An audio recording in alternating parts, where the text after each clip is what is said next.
Good morning students. आज class 10 में biology science में पढ़ेंगे प्रकाश संश्लेषण के लिए आवश्यक पदार्थ। प्रकाश संश्लेषण क्रिया के लिए पौधे को कौन कौन सी महत्वपूर्ण सामग्री जरूरत होती है। तो क्या है कि पौधे ये भोजन के निर्माण के लिए प्रकाश संश्लेषण क्रिया के लिए सूर्य का प्रकाश, कार्बन डाइऑक्साइड और जल की आवश्यकता पड़ती है और इसके अतिरिक्त क्लोरोफिल की भी आवश्यकता पड़ती है। तो आप याद रखना कि प्रकाश संश्लेषण के लिए आवश्यक पदार्थ है सूर्य का प्रकाश, कार्बन डाइऑक्साइड और तीसरा है जल। तो इसी पर आधारित आज प्रयोग पढ़ेंगे। तो सबसे पहले सूर्य के प्रकाश पर आधारित प्रयोग, प्रकाश संश्लेषण में प्रकाश की आवश्यकता, इस प्रयोग को पढ़ते हैं।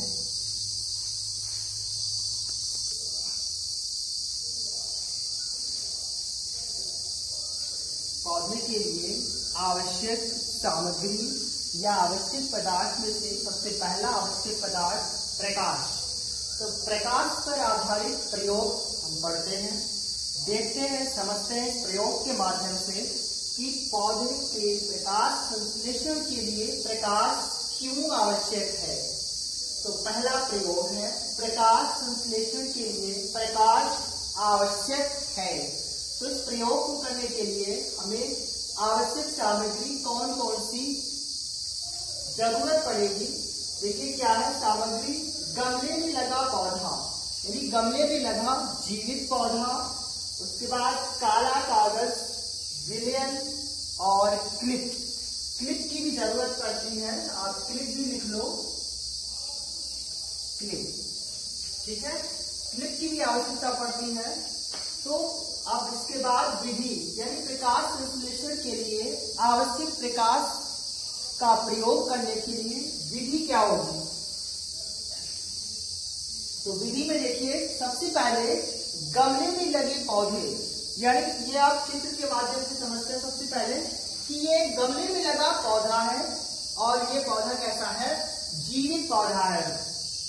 तो इस पौधे को उठा करके हम 48 घंटे अंधेरे में रखते हैं, यानी अंधेरे में ऐसी जगह पे रखते हैं जहां पर प्रकाश अनुपस्थित है।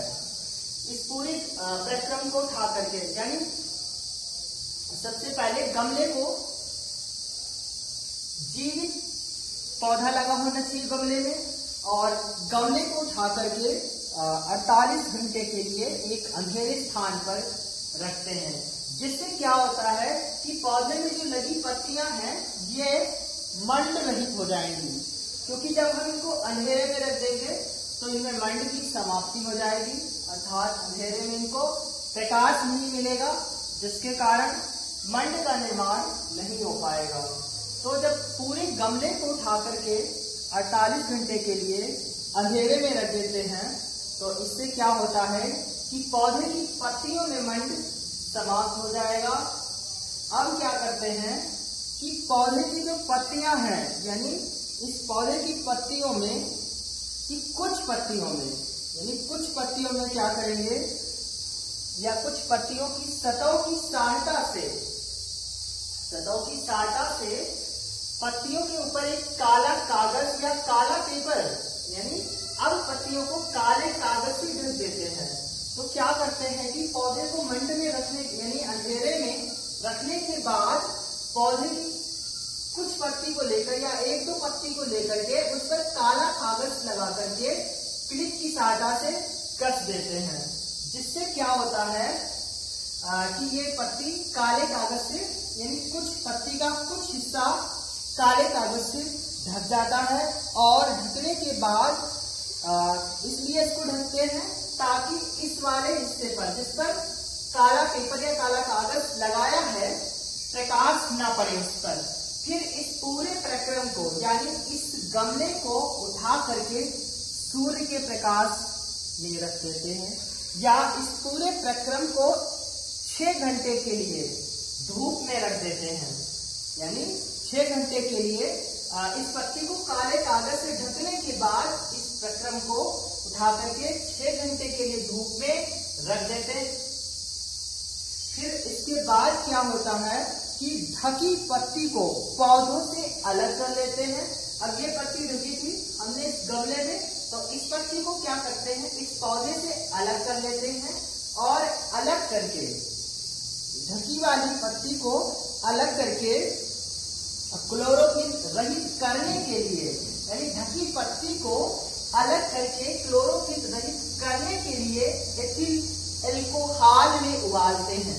यानी इस बार ढकी वाली पत्ती को जो है इसमें क्लोरोफिल समाप्त करने के लिए इस पूरी पत्ती को एथिल एल्कोहल के विलयन में उबालते हैं।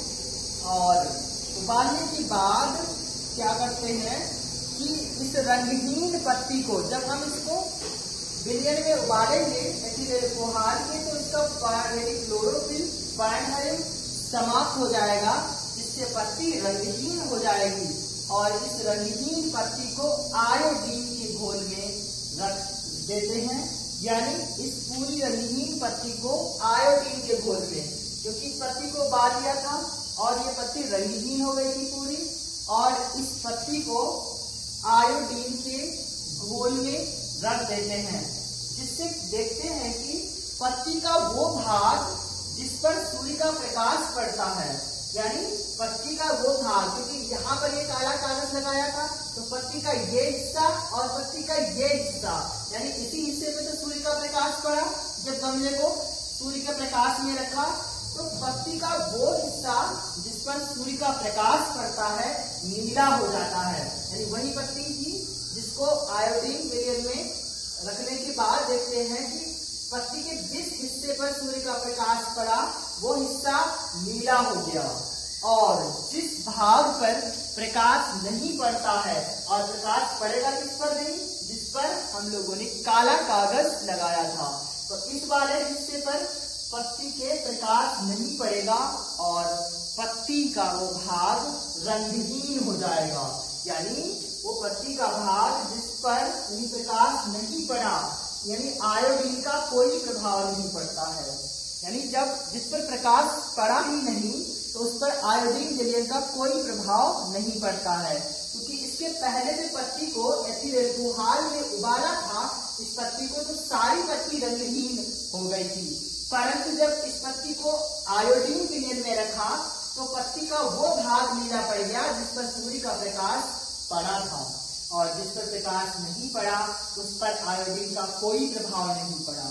देखिए क्या थी ये पत्ती, वही पत्ती अलग करके जब आयोडीन में रखी तो पत्ती का वो भाग नीला हो गया जिस पर सूर्य का प्रकाश पड़ा था, और जिस पर नहीं पड़ा वो भाग रंगहीन भाग है, अर्थात इस पर कोई प्रभाव नहीं पड़ा आयोडीन का।